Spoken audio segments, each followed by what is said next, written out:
Physics has proven that everything is infinite, because the way quantum physics works is that it studies, like, because everything's made of energy. Everything is made of something, and when you really think about it, everything is made up of something else. Combine quantum physics with the law of conservation, where it states that energy cannot be destroyed, it can only be multiplied.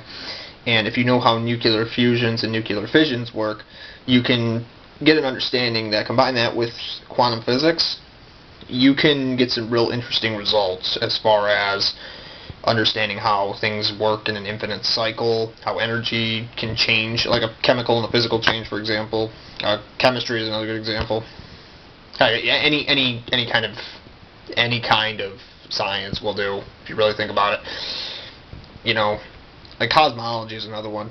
But quantum physics states that, you know, it's like the study of the behavior of like subatomic particles, and like the faster they move and just what they're capable of doing. But really, I mean, it doesn't have to just be subatomic particles. It could be any type of particle if you think about it.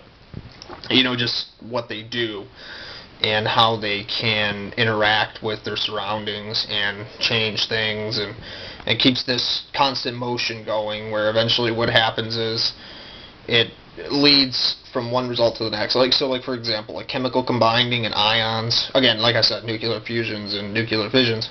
If you understand how that works, you'll understand, you know, how you can have like ions that are like, there'll be like new ions forming, ions that are losing.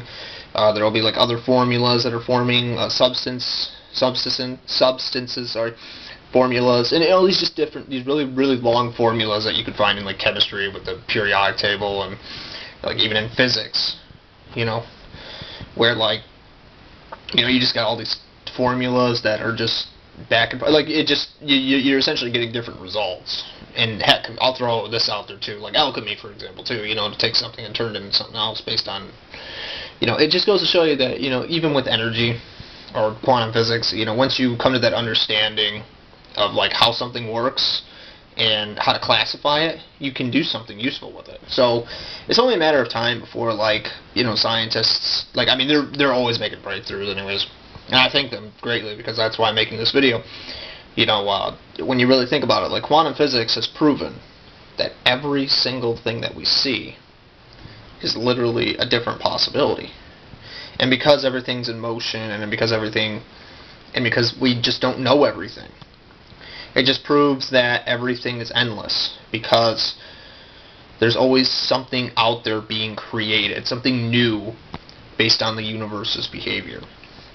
And there's probably even an infinite number of universes, and they're an infinite number, like, and how infinitely big those are, and the universe we're in, the human race, you know, there's probably, so like we live inside a planet, that's inside a solar system, that's inside a galaxy, that's inside a supercluster, you know, it goes on. But then we live inside the universe, and then maybe the universe itself is inside something else, and it just keeps going on and on and on and on. So it's like an infinite